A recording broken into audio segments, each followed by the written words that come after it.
Film की शुरुआत होती है और हमें बताया जाता है कि पूरे लंदन में एक वायरस तेजी से फैल रहा है, जिस कारण मासूम लोग बहुत ही ज्यादा डरे हुए हैं और बेवजह ही वो लोग मारे जा रहे हैं। अब शुरुआत में हम एक प्रेग्नेंट लेडी को देख पाते हैं जिसे कुछ डॉक्टर्स एम्बुलेंस से हॉस्पिटल ले जा रहे होते हैं, लेकिन कुछ ही देर बाद जब वो एम्बुलेंस हॉस्पिटल पहुंचती है तो वहाँ मौजूद लोग देखते हैं कि वो लेडी एक ज़ॉम्बी बन चुकी है और वो डॉक्टरों को खा रही है। अब यहाँ से सीन शिफ्ट होता है और हम मेजर जनरल को देखते हैं जो शहर में फैले वायरस को नरेट कर रहा है और वो कहता है कि किस तरह ये वायरस फैल रहा है और ये कितना खतरनाक हो सकता है। वो कहता है कि इस वायरस से लोग बहुत ज्यादा अटैकिंग हो रहे हैं और वो जनरल इस सिचुएशन को किसी वॉर से रिलेट कर रहा है और कह रहा है कि इस वायरस से लोगों में किस तरह के ट्रांसफॉर्मेशन हो रहे हैं। अब सीन कट होता है और हम उसी मेजर जनरल को देखते हैं जहाँ वो सैनिकों की एक टुकड़ी को ब्रीफ कर रहा होता है और बता रहा है कि इस वायरस का पहला केस उन्हें लंदन की जेल में मिला था, जो एक जिमी नाम का बंदा था जिस पर डॉक्टरों ने एक्सपेरिमेंट किया था, जिस कारण उस कैदी में अजीब तरह के बदलाव देखे गए और वो जेल से फरार हो गया और उसने अपने कई साथियों को वहाँ से भगाने में हेल्प भी की, जिसमें उसका एक खतरनाक कैदी दोस्त इवान भी था जिसे जिमी एक लॉकेट देकर फरार कर देता है। इसके बाद जिमी ने कई लोगों को शिकार बनाया, जिसके बाद ये वायरस तेजी से स्प्रेड होने लगा है और हम वहाँ पर कैप्टन मार्कस को भी देख पाते हैं जिसकी बीवी को जिमी ने काट लिया था और ये लेडी और कोई नहीं बल्कि वही लेडी है जिसे एम्बुलेंस से हॉस्पिटल लेकर गए थे। इसके बाद मेजर जनरल कैप्टन मार्कस के साथ कुछ सैनिकों को भेजकर डॉक्टर जूलियन को लाने के लिए प्लान बनाता है और ये वही डॉक्टर है जिसने जिमी पर एक्सपेरिमेंट किया था और जनरल को लगता है कि डॉक्टर जूलियन ही इस वायरस के लिए वैक्सीन बना सकते हैं और अभी वो क्वारंटाइन एरिया में फंसे हुए हैं जहाँ पर बहुत सारे ज़ॉम्बी है। इसके बाद कैप्टन मार्कस अपने सारे साथियों के साथ उस मिशन के लिए निकल पड़ते हैं, जहाँ पर रास्ते में उन्हें बहुत सारे ज़ॉम्बी मिलते हैं जिनमें छोटे छोटे बच्चे भी थे जो कि बहुत ही ब्रूटली तरीके से वहाँ पर बड़ी डेड बॉडियों को खा रहे थे। अब ये सब देखकर सारे सैनिक डर जाते हैं, लेकिन तभी वहाँ पर और भी कई सारे ज़ॉम्बी आ जाते हैं, जिसके बाद कैप्टन के साथी उन ज़ॉम्बीज को खत्म करने लगते हैं, लेकिन उनकी तादाद बहुत ही ज्यादा थी। इस कारण वे लोग वहाँ से अपने टैंक को लेकर आगे बढ़ जाते हैं। रास्ते में उन सैनिकों को कुछ लोग नजर आते हैं जो शहर में दुकानों से सामान लूट रहे थे और उन सभी लोगों के पास हथियार भी थे और उन्हीं लोगों में से एक आदमी सैनिकों पर गोली चलाने ही वाला होता है,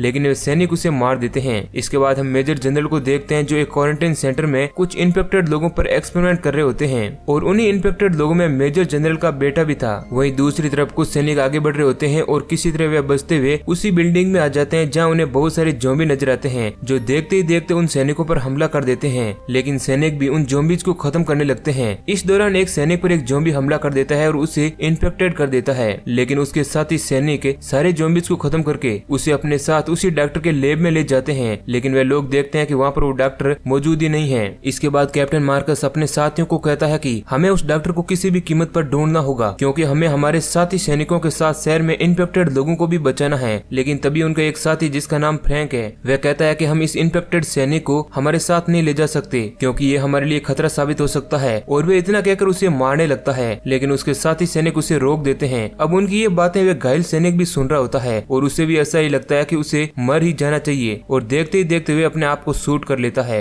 इसके बाद हम दो लड़कियों को देखते हैं जो स्कूल बैग टांगे उसी क्वारंटाइन एरिया से डरते हुए जा रही होती है। दूसरी तरफ हम जिमी के दोस्त इवान को भी देख पाते हैं और उसके साथ और भी कैदी है जिन्होंने एक गैंग बना ली है और वे लोग उसी क्वारंटाइन एरिया में रह रहे हैं जहाँ पर बहुत सारे ज़ॉम्बी है। इवान मिलिट्री सैनिकों पर बहुत ही ज्यादा गुस्सा है क्योंकि उन सैनिकों ने जिस बंदे को मारा था वह इवान का ही फ्रेंड था। इसके बाद इवान अपने सारे साथियों को कहता है कि हम उन सैनिकों को इस क्वारंटाइन एरिया से जिंदा वापस नहीं जाने देंगे। इसके बाद हम पेरी नाम के एक सैनिक को देखते हैं जो डॉक्टर जूलियन की एक वीडियो देख रहा होता है, जिसमें डॉक्टर जूलियन बताते हैं कि इन्फेक्टेड आर्मी सैनिक ही इस क्वारंटाइन एरिया को कंट्रोल करना चाहते हैं और वे सारे अनइन्फेक्टेड लोगों को इकट्ठा कर रहे हैं। वहीं दूसरी तरफ हम उन दोनों लड़कियों को भी देखते हैं जो एक शॉप में जाती है जहाँ उन्हें जूलियन डॉक्टर भी मिल जाता है, जिसे देखकर वे दोनों लड़कियां डर जाती है। इधर हम मार्कस और उसके साथियों को देखते हैं जो ज़ॉम्बी आर्मी की तलाश में आगे बढ़ रहे होते हैं, लेकिन रास्ते में उन्हें लाशों का एक ढेर नजर आता है और तभी वहाँ पर वह ज़ॉम्बी आर्मी भी आ जाती है जिनके पास बहुत सारे हथियार होते हैं। उन्हें आता हुआ देखकर कैप्टन मार्कस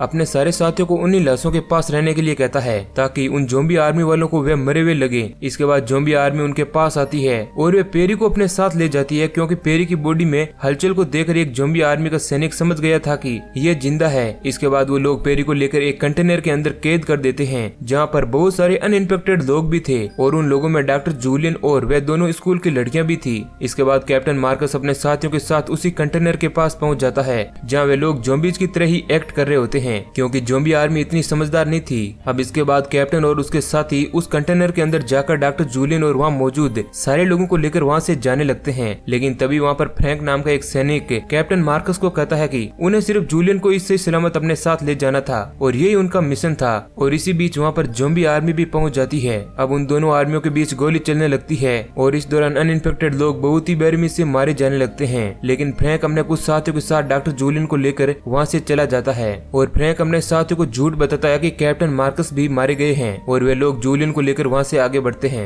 इसके बाद हम कैप्टन मार्कस और उसके कुछ साथी सैनिकों को देखते हैं जो बची हुई ज़ॉम्बी आर्मी को खत्म कर रहे होते हैं। लेकिन इसी बीच उन दो लड़कियों में से एक लड़की पर ज़ॉम्बी अटैक कर देता है, जिसके बाद वह छोटी बच्ची उसे बचाने लगती है। तभी वहाँ पर एक लेडी सैनिक कीरा उस लड़की को बचाने के लिए ज़ॉम्बी पर एक पत्थर से अटैक करती है। लेकिन इस दौरान उस ज़ॉम्बी का खून उस लेडी सैनिक के मुंह में चला जाता है। इसके बाद हम फ्रैंक और उसके साथियों को आगे बढ़ता हुआ देखते हैं, जहाँ रास्ते में उन्हें एक कपल नजर आता है जो उनसे हेल्प मांगता है। लेकिन फ्रैंक लड़की को बिना कुछ सोचे समझे खत्म कर देता है और उस लड़के को भी मारने ही वाला होता है। लेकिन रिवर नाम का सैनिक उसे ऐसा करने से रोकता है। लेकिन फ्रैंक को तो सिर्फ डॉक्टर जूलियन को बचाना था, क्योंकि उसे लगता था कि यही उसका मिशन है, ना कि किसी और को बचाना। अब इसके बाद रिवर और फ्रैंक के बीच लड़ाई होने लगती है और वहीं दूर खड़ा उन कैदियों का ग्रुप भी ये सब कुछ देख रहा होता है जो उन लोगों पर अटैक कर देता है। लेकिन रिवर बड़ी ही बहादुरी से सारे लोगों को वहाँ से भगा देता है और अपने साथियों के लिए अपने आप को सेक्रीफाइस कर देता है। इसके बाद फ्रैंक और उसके साथी जूलियन को लेकर वापस उसी लैब में आते हैं, जहाँ फ्रैंक डॉक्टर जूलियन को मारने लगता है, क्योंकि उन्हें लगता है कि इस हालत का जिम्मेदार डॉक्टर जूलियन ही है। लेकिन तभी वहाँ पर कैप्टन मार्कस भी आ जाता है और ये सब कुछ देखकर वह फ्रैंक को रोकता है। लेकिन फ्रैंक उसे जवाब में कहता है कि ये डॉक्टर ही इस तबाही का कारण है। अब इसके बाद कैप्टन मार्कस और फ्रैंक के बीच लड़ाई हो जाती है। कैप्टन मार्कस फ्रैंक को एक कमरे के अंदर बंद कर देते हैं और डॉक्टर मार्कस को कहता है कि वह घायल हुए सैनिकों पर एक्सपेरिमेंट कर रहा था, जिसके बाद वह देखना चाहता था कि उनमें क्या बदलाव हो रहे हैं। और उसका वह एक्सपेरिमेंट सफल भी हो गया था, क्योंकि घायल हुए सैनिक ज्यादा खतरनाक थे। और साथ ही डॉक्टर जूलियन कैप्टन को यह भी कहता है कि किस तरह उसने इस एक्सपेरिमेंट को उस कैदी पर भी किया था। जिसके बाद वहाँ पर मची अफरा तफरी के दौरान वह वहाँ से भाग गया और उसने भागते हुए कई लोगों को अपना शिकार बनाया। अब कैप्टन मार्कस कहता है कि उन्हीं शिकार हुए लोगों में उसकी वाइफ भी थी। अब इसके बाद हम उसी लेडी कीरा को देखते हैं, जिसे लगता है कि वह भी इन्फेक्टेड हो चुकी है। जिसके बाद वह अपने बॉयफ्रेंड को ये सब कुछ कहती है, जिसके बाद वे दोनों दुखी हो जाते हैं। इधर वह सैनिक भी इन्फेक्टेड हो जाता है। वहीं दूसरी तरफ हम उस छोटी बच्ची को देखते हैं, जिसे एक भयानक सपना आने के बाद वह डर जाती है और कैप्टन को जोर से गले लगा लेती है। कैप्टन उसे डरा हुआ देखकर समझाने लगता है और वह फ्रैंक को भी समझाता है कि हम लोगों को आपस में नहीं लड़ना चाहिए, हमें अपने मिशन पर ध्यान देना होगा, जिससे कि लोगों को बचाया जा सके। अब अगली सुबह होने पर कीरा और उसका बॉयफ्रेंड डॉक्टर जूलियन को किडनैप करके वहाँ से ले जाने लगते हैं। लेकिन तभी कैप्टन मार्कस और उसके साथी भी उनके पीछे पीछे आ जाते हैं। इस दौरान उन कैदियों का ग्रुप भी वहाँ पर आ जाता है और उन लोगों में एक बार फिर से फाइट होने लगती है। इस दौरान फ्रैंक को लगता है कि अब वह मारा जाएगा और उसे कोई भी नहीं बचा पाएगा। लेकिन तभी वहाँ पर कैप्टन उसे बचाकर अपने साथ ले जाते हैं। रास्ते में कीरा और उसका बॉयफ्रेंड कैप्टन को कहते हैं कि वे लोग अब उनके साथ आगे नहीं जाएंगे, क्योंकि वे दोनों अब ज़ॉम्बी बनने वाले हैं, जो कि उन सभी के लिए खतरा हो सकता है। इस कारण वे दोनों उन्हें वहीं छोड़कर चले जाते हैं।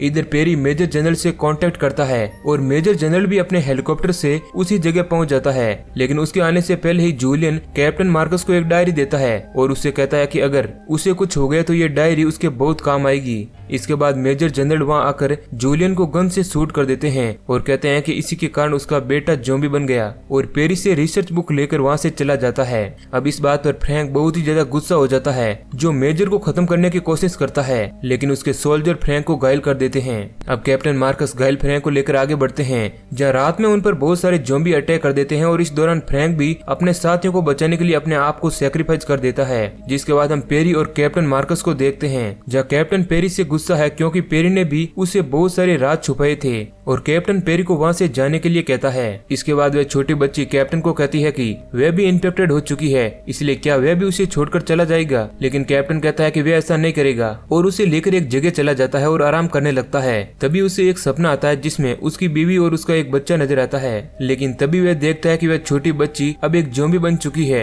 और उस पर हमला कर रही है। तभी कैप्टन की आंख खुलती है तो उसे पता चलता है कि यह सिर्फ उसका सपना था। जिसके बाद कैप्टन अपनी जान बचाने के लिए उस छोटी लड़की को वहीं छोड़कर कार से जाने लगता है। लेकिन वह लड़की भी उसी कार के पास आ जाती है जिस पर ज़ॉम्बी अटैक करने ही वाले होते हैं, लेकिन किसी तरह कैप्टन उस लड़की को बचाकर अपने साथ ले जाता है। दूसरी तरफ हम मेजर को देखते हैं, जिसे उसके साथी अधिकारी बताते हैं कि उन्हें उस क्वारंटाइन एरिया को उड़ा देना चाहिए क्योंकि वहाँ मौजूद ज़ॉम्बी उनके लिए खतरा साबित हो सकते हैं।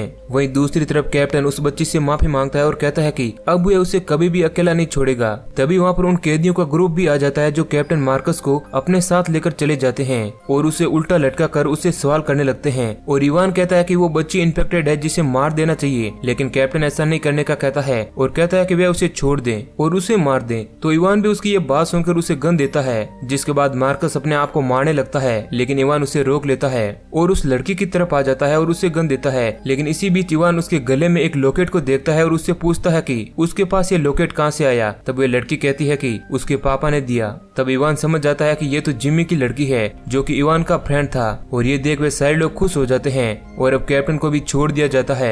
वहीं दूसरी तरफ हम जनरल को देखते हैं जो कि परेशान है क्योंकि उस क्वारंटाइन एरिया को बम से उड़ा दिया जाएगा और उसका बेटा भी अब जो ज़ॉम्बी बन चुका था वह उसे शूट कर देता है और उस वायरस को भी इंजेक्ट कर लेता है क्योंकि उसे लगता है कि वो उन इन्फेक्टेड सैनिकों को कंट्रोल कर सकता है। दूसरी तरफ इवान कैप्टन को उस एरिया से बाहर जाने के लिए कहता है। तब कैप्टन भी उन्हें अपने साथ चलने के लिए कहता है, लेकिन इवान उसे मना कर देता है क्योंकि वो लोग कैदी है जिन्हें फिर से जेल में डाल दिया जाएगा। अब कैप्टन उस लड़की को लेकर बॉर्डर पार जाने लगता है जहाँ पर आर्मी वाले होते हैं। कैप्टन उन आर्मी वालों को कांटेक्ट करता है, जिसके बाद वो उस लड़की के साथ खेलने लगता है। इस दौरान वह उस लड़की के हाथ के जख्म को देखता है जो अब पूरी तरह से ठीक हो चुका था, और वह जूलियन द्वारा दी गई उस डायरी को भी देखता है जिसमें लिखा था कि इस लड़की के ब्लड से वैक्सीन बनाई जा सकती है। तब कैप्टन समझ आता है कि जिम्मी की बेटी होने के कारण उसमें ये इमोटिकॉन्स थे जिससे कि वैक्सीन बनाई जा सकती है। इसके बाद कैप्टन मेजर को कांटेक्ट करता है, लेकिन मेजर को अब किसी की बात की परवाह नहीं थी। कैप्टन लड़की को लेकर आगे बढ़ता है जहां उसे कटे हुए बॉडी पार्ट्स नजर आते हैं। ये देख वो समझ आता है कि आर्मी वालों ने ही ज़ॉम्बीज को खत्म करने के लिए वहां पर बम प्लांट किए थे।